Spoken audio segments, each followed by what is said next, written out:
my God, Kate, cheers to you. Welcome Cheers. to Spark TV.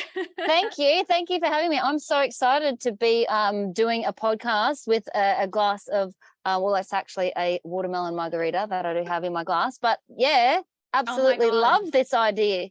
I mean, I was excited about my bubbles, but now I'm jealous because I want a watermelon margarita. Oh, that is so good. No, we're so excited to have you on the podcast. I mean, I obviously know your story from Spark and the events that we've done together, but I'm so excited to share your story beyond that and with everyone because it is so incredible. So why don't we start there? Let's tell everybody what the heck Eggy is. So Eggy came about because my husband and I had a problem that we had to solve, and the problem was life admin, or the office work of life. We just had stuff everywhere. We had bills in our emails, we had party invites on the fridge, we had cards in our wallet, multiple cloud drives and calendars.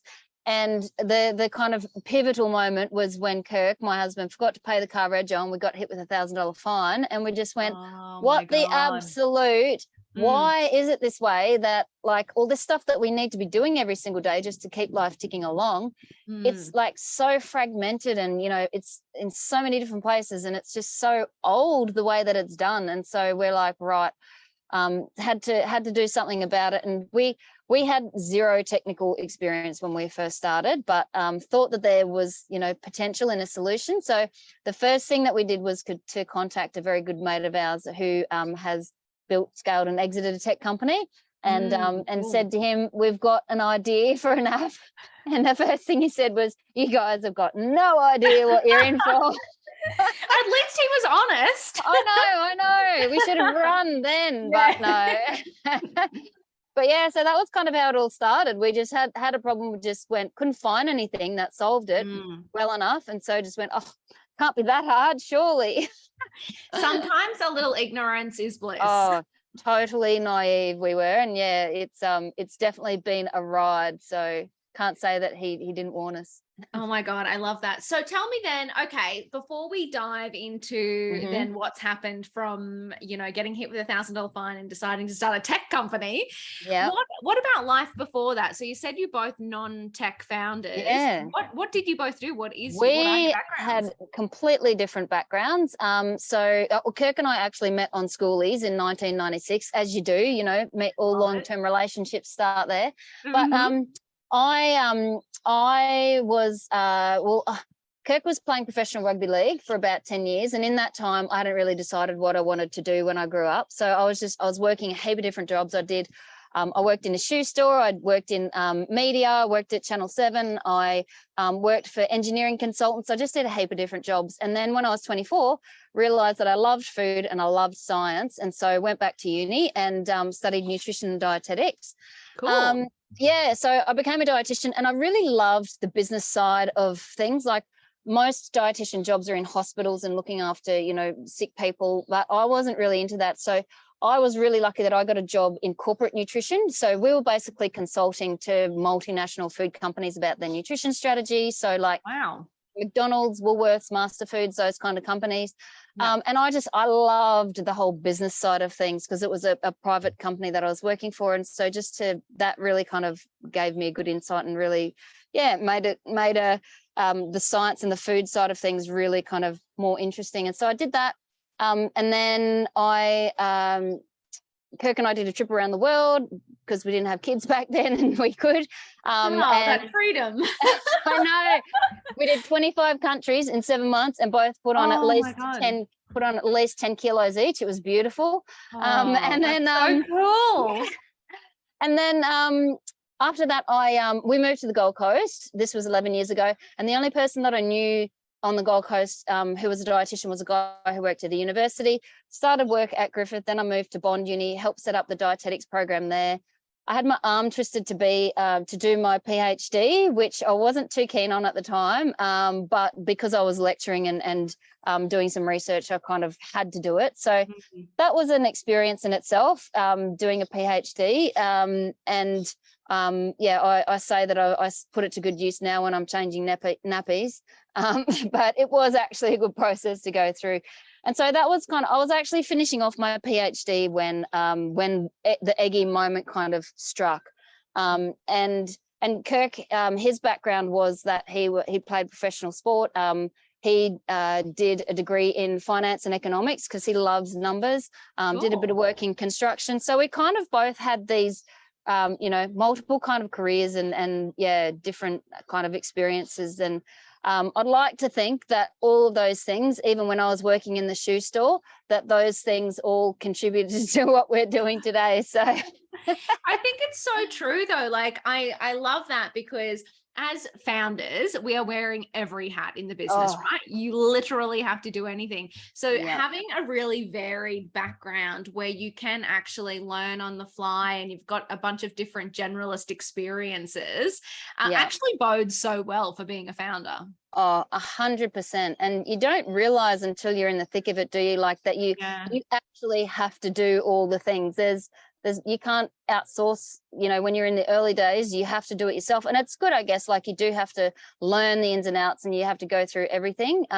In saying that, we definitely outsource our tech. We have a brilliant tech team because Kirk and I cannot code at all. So, but I would like to think that, all of those kind of experiences have brought us to give us some skills where we are today. That's so good. Well, let's talk tech, because I feel like tech is a bit of a mystery for a lot of founders, and it seems scary. And a lot of us have these brilliant ideas that require a technical solution, and we kind of stall a little bit because we're like, where do I even start? Yeah. How did you go about finding the right people? What was that process like? Did it cost $1 billion? Like, talk to me about that. Yeah. So I guess like we were really lucky, like I said, a very good friend of ours who had some tech experience and had a tech company. So he was kind of the first port of call where we were able to go and just like start right there. And he kind of introduced us to someone who became our tech advisor and also someone who became our security advisor. So those kind of networks. And we actually met the guy who kind of gave us that advice at the very start. We actually met him in a bottle shop in Buenos Aires when we were doing a trip around the world. So you just never know when lightning's going to strike. And not that we knew at the time that we would be calling on him to help us. But I think the point is just like you just never know who you speak to in your life and who you come across who is going to, be able to provide you with some valuable advice. But I would also say, like, just the power of putting your story out there for people to kind of become involved in the journey of what you're doing and just like building a community from that, and just like the people that then kind of become part of your community and being able to contact them because they might know someone who knows someone.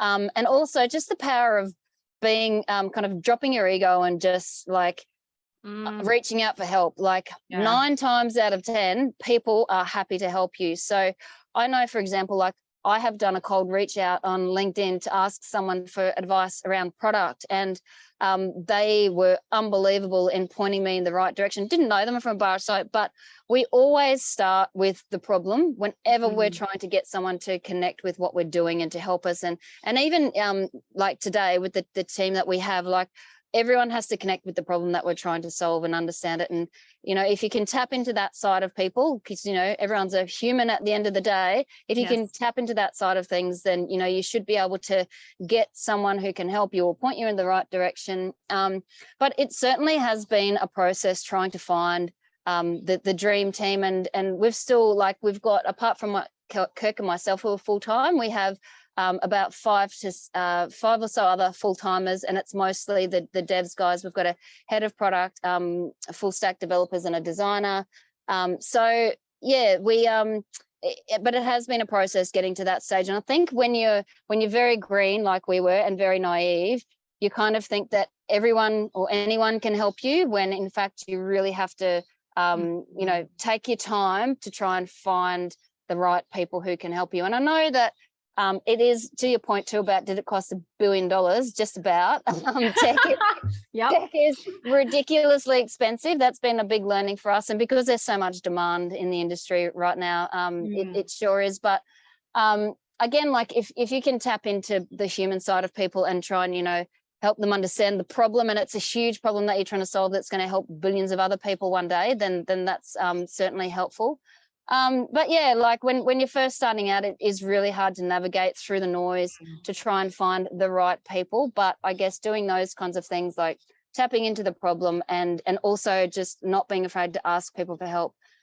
And I would say too that asking people who have been in your shoes or in a similar kind of position, because I know there's plenty of people out there who would be willing to take your money if you're asking for help. But if you go to people, founders who have been there and done that, more than likely they will put you in the right direction. And we've, being non-technical founders, when we first started, we've had heaps of people reach out to us and say, help, I don't know what to do. And like we've always been happy to talk to people and just say, well, maybe try this, or think about this, or yeah, just come at it from this angle. So that's such incredible advice, because I think sometimes, so founders are funny. It's kind of like we are the most generous set of people. Like we are so willing to share our experiences. And I think too, because when you're a founder, you realize that, you know, it's so hard to execute. It's almost not the idea, it's the execution. So you give out as many ideas as you like, because you know no one's going to steal them because it's too hard. I know. So founders are so generous, but also early founders can be so reluctant to ask for help. Like they just get in their little bubble. They don't want to share their idea. It gets super lonely and you get in like this little isolated state. But it's like, if you just ask for help, like there will be somebody that like, I know it's a massive thing to get over when you're first starting out. It's so true. Like you think that you've got this brilliant idea that no one has ever thought of and someone's going to steal it. And it's funny because in the time that we've been doing Eggy, we have had so many people say to us, oh, I've thought about building something like that myself. And we're like, well, why didn't you? Because it's bloody hard. It's bloody hard, exactly. But yeah, it's a good thing that there's obviously lots of people out there that you know, have had the same thought, but you're so right. It's the execution and actually getting it done is a totally different thing. So yeah. And so then when we joke about tech costing $1 billion, so did you go out and raise capital to make that happen? Yeah, we did. We knew that we weren't going to be able to make money from Eggy from the get-go. We knew that we had to build a product first, get people to love the product, be using it every day, and be, you know, it providing a lot of value to their life before they would pay for it. So we knew that we did have to raise funds in the early days. And so we've effectively done a few different things in terms of raising funds, but in the early days, as probably a lot of founders do, bootstrapped. So I guess we put in as much of our own savings as we possibly could, sold whatever we could. We also just tapped into our own network of family and friends. And really the first raise was done by Kirk around a campfire, speaking to friends of his about what it was that we were doing. And they're like, yep, I'm in, because they could understand, because they were all parents themselves. And so so that was kind of like how the first raise. I think the second, we've kind of done bits and pieces, you know, just scrapping to do whatever we can to keep things going. Another raise we did after we won a competition with Suncorp, got to spend 3 months with them, and so that was kind of another point of validation for people. And so we did another fundraise then, and we also did a crowdfunding raise. So this was a really important thing for us in terms of our product and our community. So obviously raising funds is great, but we'd only had our MVP out in market for a couple of months. And so it was still pretty average.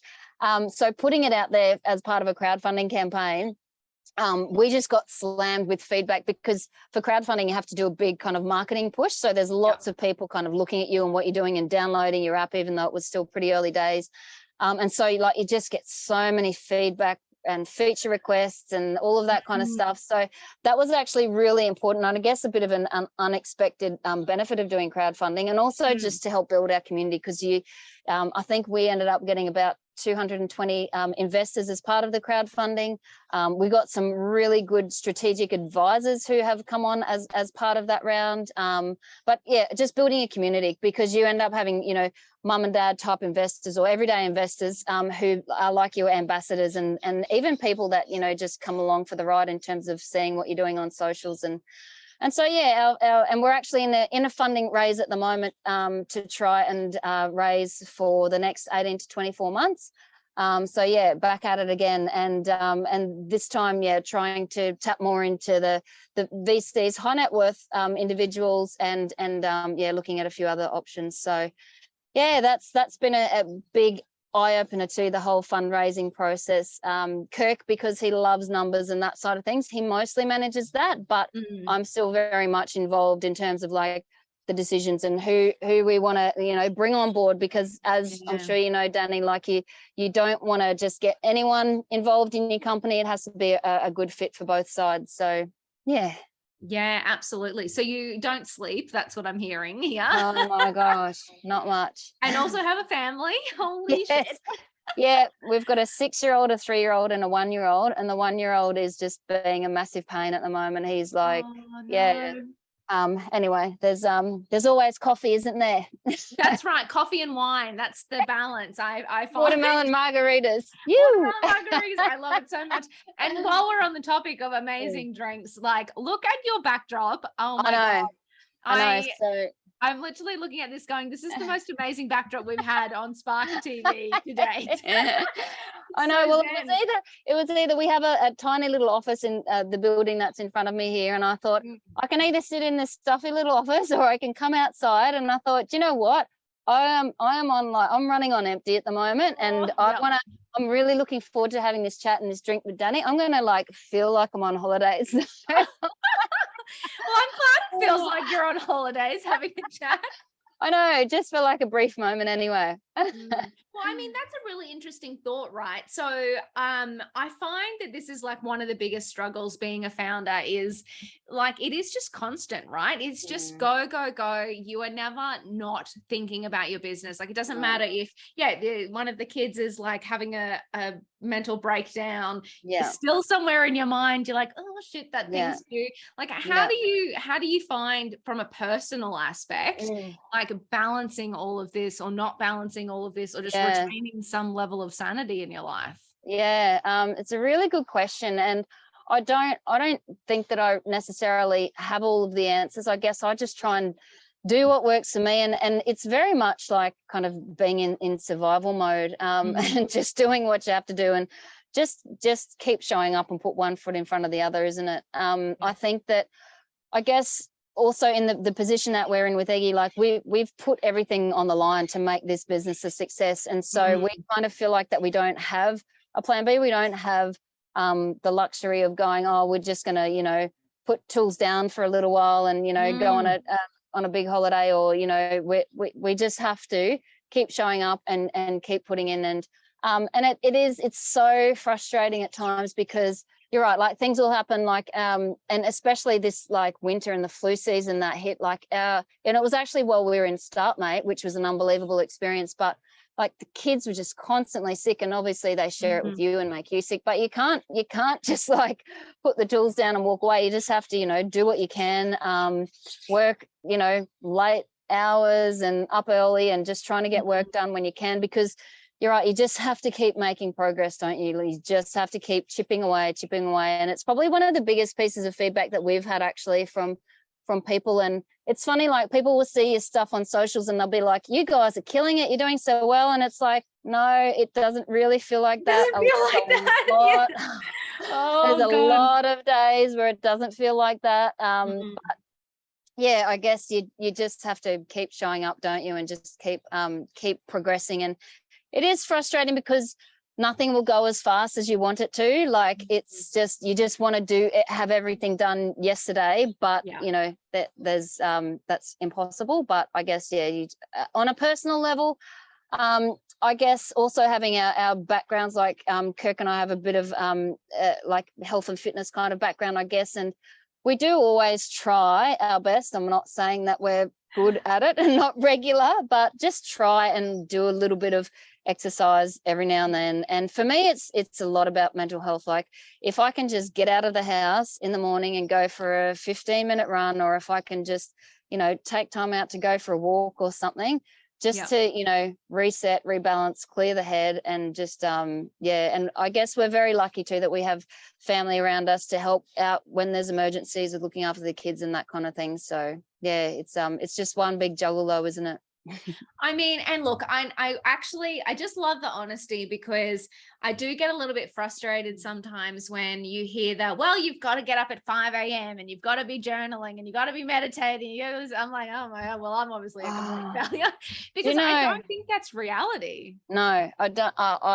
You know, it makes me laugh when I see some of those articles that get around, like a day in the life of, see what it's like a day in the life of Hailey Bieber, or like, what does, I don't know, what does Jeff Bezos do in a day? And I'm like, that's great. And I'm, you know, wish them all the very best, but I don't think that they've got, you know, 3 kids to deal with. I don't think they're on Centrelink. I don't think that Totally. If I was a billionaire, I might exercise every day too. I know. And it's, yeah, I guess that's why it's so important to have groups like Spark and what you've created too, just to have other founders around you, just to have that kind of therapy where you just like, you have a debrief, you have a vent, and you just go, oh, far out. It feels so good to know that you're not the only one. You're not alone here. Everyone is just doing their best and struggling. And if you do get the occasional win, it's like so good and it keeps you powering on. But like most days are hard and not pretty. But yeah. Yeah, it's so true. I love that. And it is you know, you said it in the, you know, how do you do the balance? But it's just showing up, you know, and it is the just constant struggle of showing up. And it's like, it's almost just like the formula for success is showing up enough days in a row like that. And, you know, you'll feel like shit every day, but at some point you get the win and it keeps you going. And you get the win and it keeps you going. Yeah. Oh my God, that's so true. So I want to talk to you about community as well, because you mentioned that with the crowdfunding element, but also being a mobile app, having customers, community's got to be quite high on the agenda. How have you gone about actually creating a community and getting them excited about what you're doing? Yeah. So when we first started, our advisors told us, you guys need to just, you know, open yourselves up, be very authentic, and just show people insides into what you're actually doing and bring them along for the journey. And so, and we weren't even on social media before we started Eggy. So we did certainly kind of have to drop our guard and get over ourselves and just go, okay, we're going to have to put ourselves out there. So we would just start doing videos and just telling people what we're doing and where we were at. Before we got our MVP out, we set up our iPhone, blue tacked it on a stool on the kitchen table, and just hit record and just told people what we were doing. And we had one of the kids' chalkboard, and we'd written on it like what our goal was with releasing our MVP. And the goal was to get 100 people to sign up in 28 days.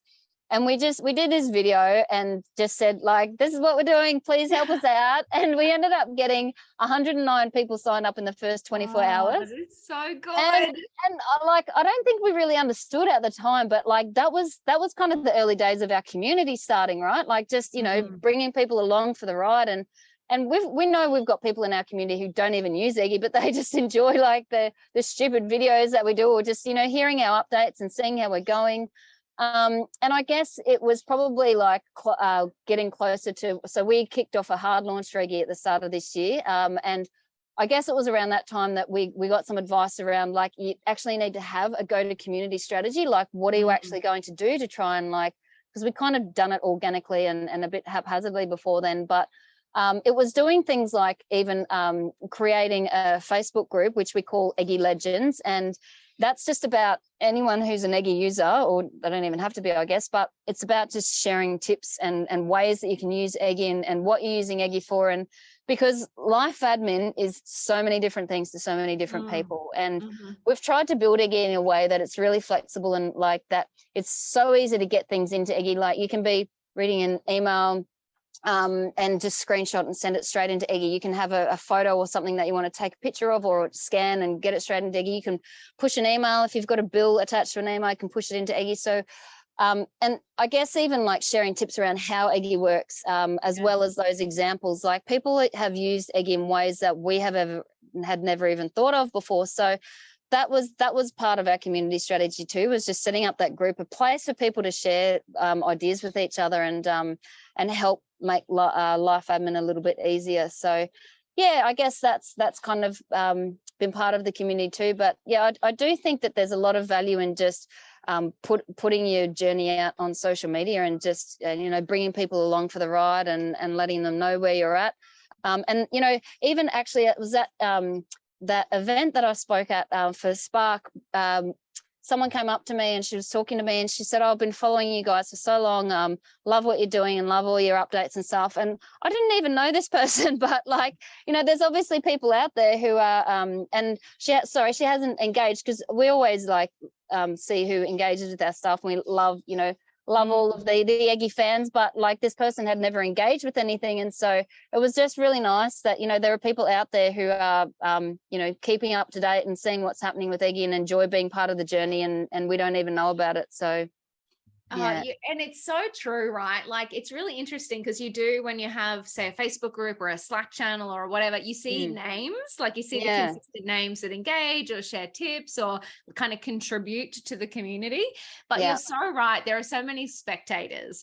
There are so many people watching who get so much value. And you as a founder, you're like, should I even bother? No one gives a shit about what I'm talking about. But there's so many people looking and they're going, and that's so amazing. And they just don't tell you.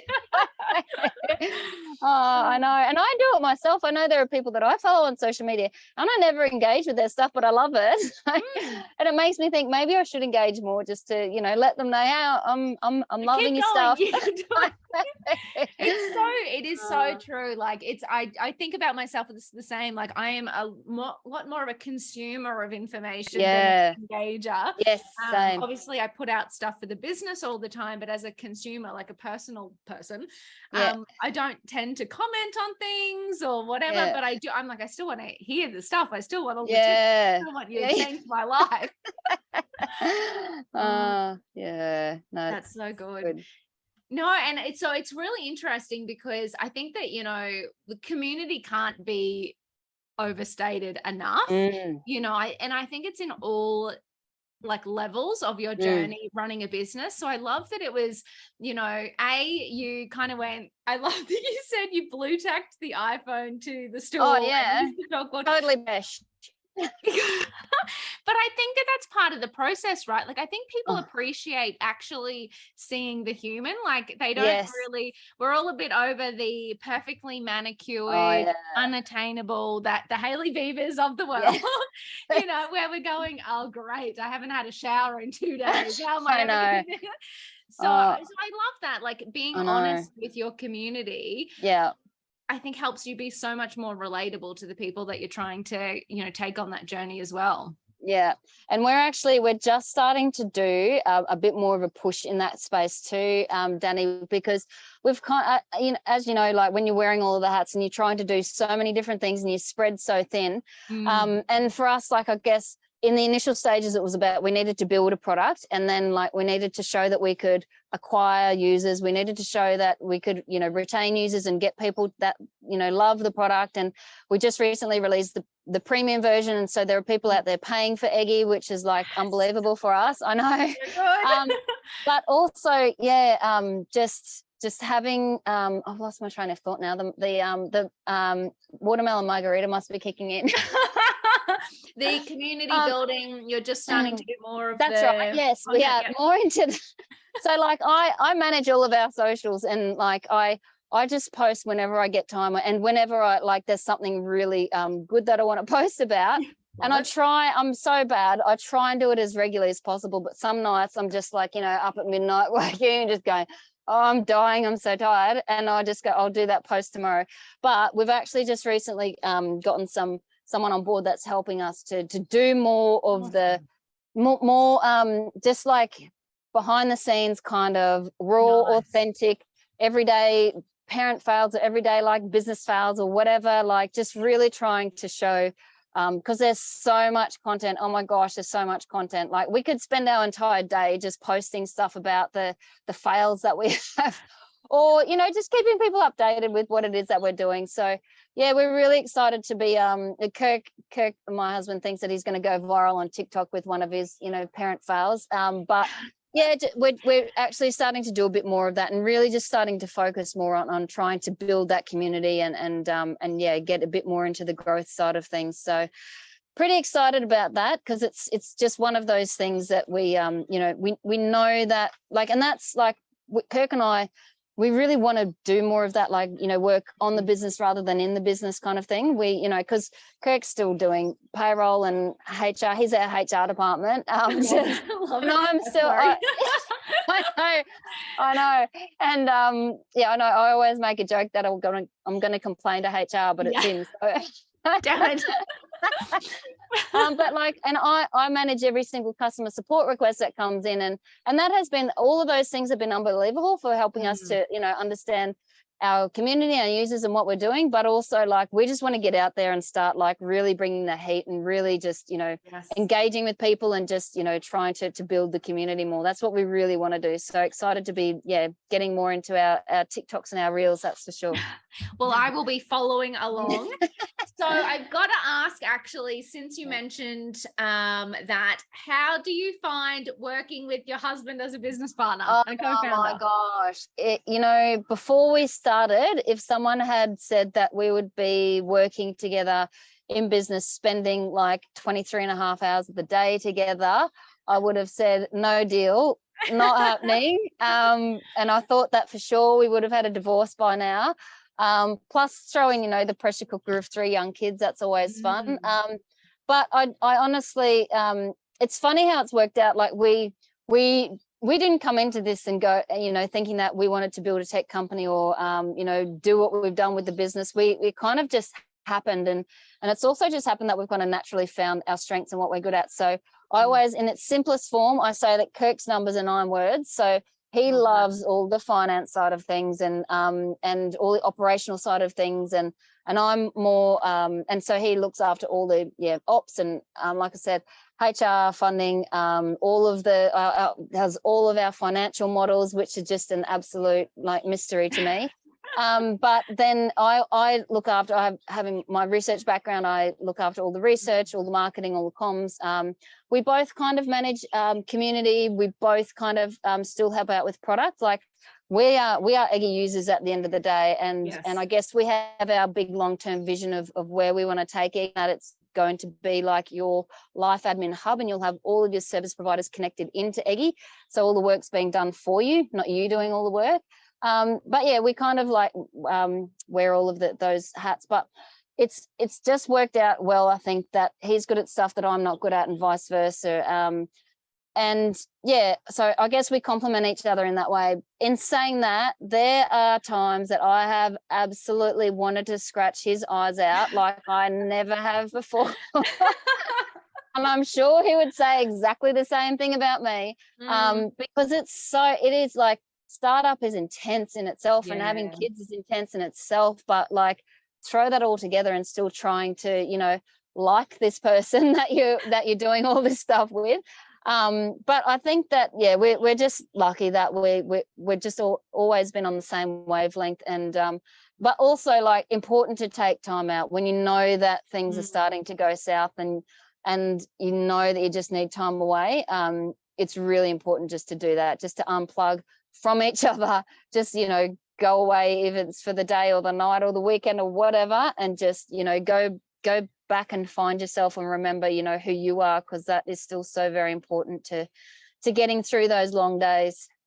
Yeah, and it's so interesting, isn't it? I think people forget, when you're in a relationship and a business relationship, you do actually have to remember, it's actually very difficult because both of those are so intense. You do have to remember to look after you, like as a human, and kind of go, who am I outside of the relationship, outside of the business? Don't forget to fill that cup a little bit. Otherwise it's hard to show up for the other two. That's right. It's absolutely right. Yeah. So last question for you to leave our Spark community. A lot of people dialing in super early in their stage of business. And, you know, some of them wake up in the morning and wonder why they actually got into this. So any words of wisdom for people who might be struggling to keep going and keeping on showing up?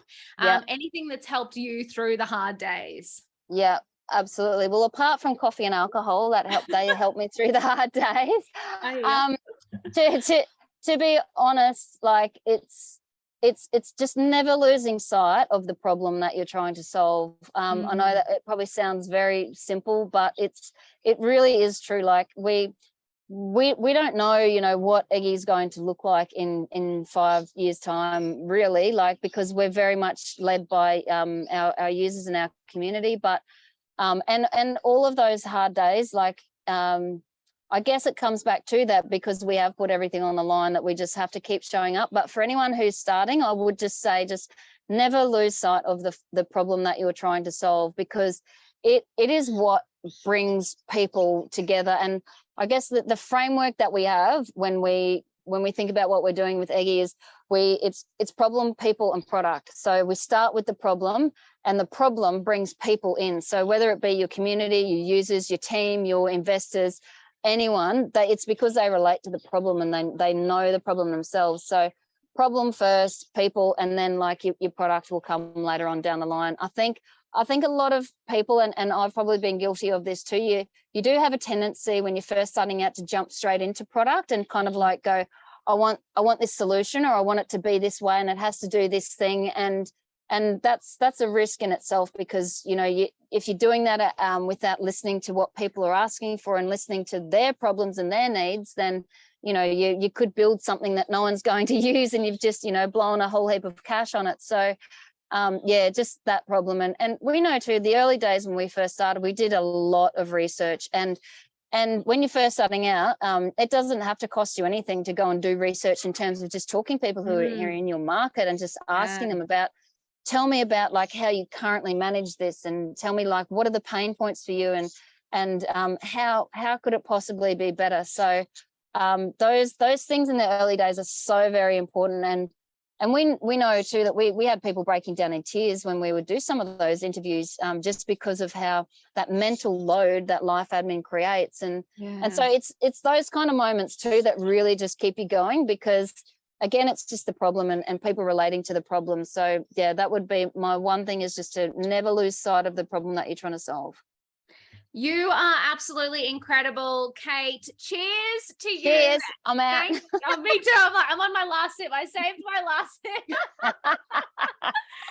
So good. No, but thank you so much for sharing your wisdom and honesty with the Spark community. You are brilliant. No worries. Thank you so much for having me. And can I just say thank you for bringing together your community and everything that you've done with Spark, because I'm still on the Slack channel. I can still see all of the people that engage and everyone that, you know, helping each other out and posting their USPs and all of that kind of thing. So thank you for creating that community for everyone. It's brilliant. Thank you. I appreciate that. No worries.